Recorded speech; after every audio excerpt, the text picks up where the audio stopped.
This is Jay with Mobile Home Partners here at another park. I'm currently located not far outside of Atlanta, Georgia. I think it's 21120. They're still trying to say 2019. So, but I'm actually at this park here. I've invested in a few properties here. I've done mostly wholesale in this park. Countryside Gwinnett is the name of the park, but very beautiful park, large, very large. And mixture between double wides and single wides. I want to say double wides overtake single wides here in this park, but some older units, some newer, very pretty mobile homes. Here's a double one right here, and I will actually record on the way out the home I just put under contract. But very quiet neighborhood.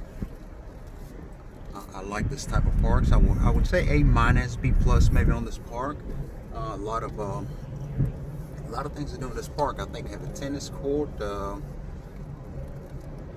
Get up here on this hill. But the reason for my video today, so a lot of people are messaging me, how do I get a seller to accept my offer?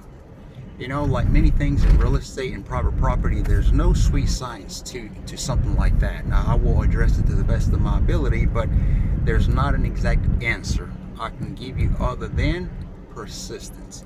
Be professional, be persistent, follow-ups. I can't tell you how many deals I've gotten that were actually from the first try. It isn't many at all, to be honest with you. I can't think of one that I threw an offer out there and they took it and there was. It doesn't work that way, and it's no different with real estate. So when you make an offer, you're making an offer based on a fair market value, and there's a lot that breaks down to that. I'd be happy to make a video if y'all want to learn on what to offer, what you should be paying for a mobile home. And, you know, there's a lot to that. But when it comes to actually getting a seller to accept your offer, what is the reason they should accept that? You know, and that's something that you do have to tell them. So when I'm doing any deal with any seller, you know, one of the first things I tell them is, you know, based on the year, make, model, current location, and whether the home needs to be moved or not, is the reason that I'm giving you this offer. So I explain to that, and you have to make them realize these things. And again, much like real estate, I compare it a lot to, because it's similar to in a deal sense.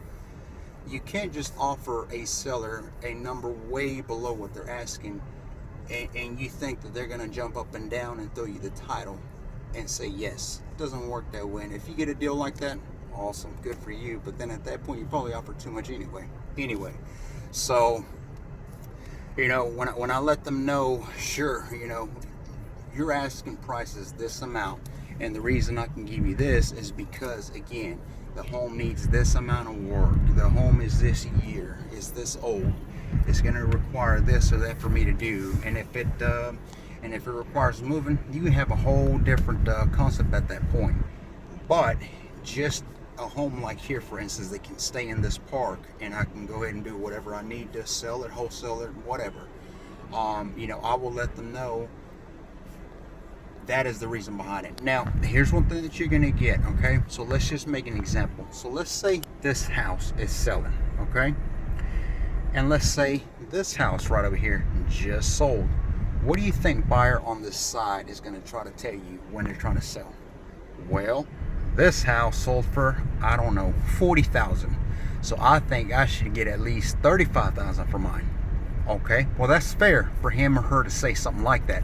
But what I want to know is, what is the difference between your house and their house when it's sold? Because if you're selling me your house here that needs all kinds of work, it needs a new roof, the AC doesn't work, a few windows are broken, roof is leaking, etc., and I'm looking at the house across the street and it looks move-in ready, not to mention is newer in a lot of the details, you can't expect me to pay you what they pay for the one across the street for yours. So if you want to get $35,000 like you're requesting per se in this example, that's fine. But let me also tell you what you're going to have to do to your home. You're going to have to put a new roof. You're going to have to fix those windows, fix the AC.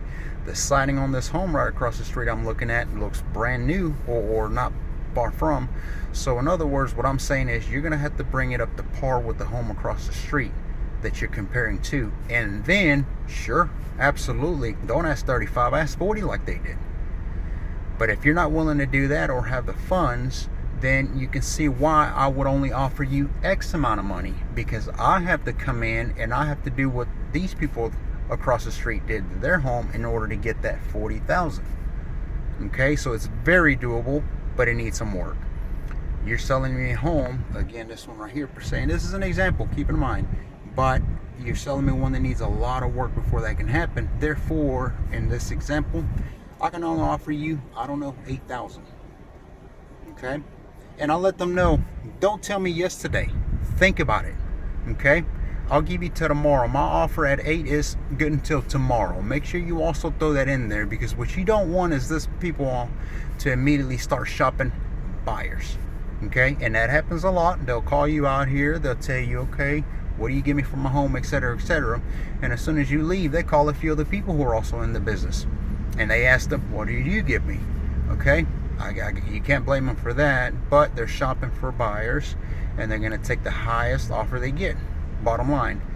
So you don't want your time wasted either. So make sure you throw that in there, that all right, my offer is good, I'm willing to give you that 8,000 per se, but it's good until tomorrow at X amount of time. After that, I may need to renegotiate, or I may be invested in another deal. So, you know, put that little urgency in there. But again, to answer that question, how can I get a seller to take my offer?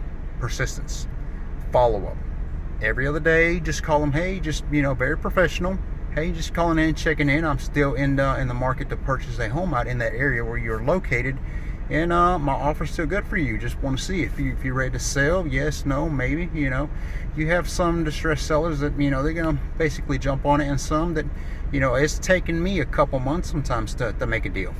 So remember that as well. You know, it doesn't happen overnight many times, and a lot of times it's just that professional persistence. You have to stay at it, keep on calling them, and then there's deals that do not happen. That's part of it. All right, so not every deal becomes one.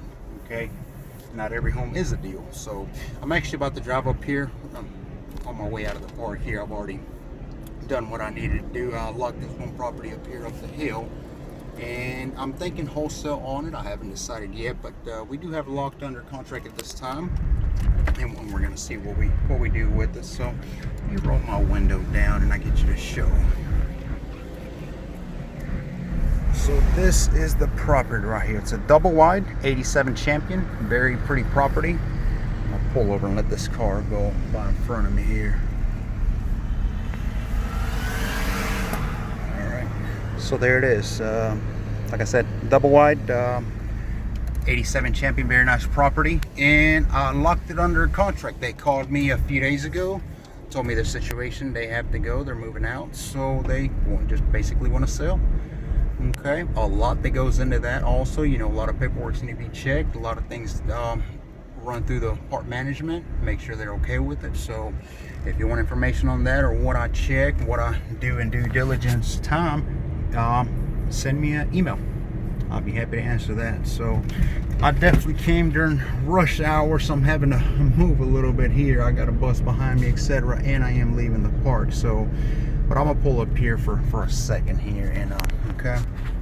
So any questions? You know, our education is still coming. That is happening. It actually starting in a couple weeks from now. Not this Sunday coming up, but the 23rd of February. So anybody who still wants to join that Zoom call, is going to be an hour long. Be sure to email me, the letter J Garcia. So it's JGARCIA at mobilehomepartner.com. Give me a call, 770-855-1298, or most preferably email us directly through our website, mobilehomepartner.com. You know, usually a breakdown of everything we're doing currently. Any deals that are coming are listed on there as well. We are trying to update that every day, every week, anything new, absolutely. So stay tuned. Be sure to click the subscribe for any more videos, more education coming. And until next time, thank you for watching.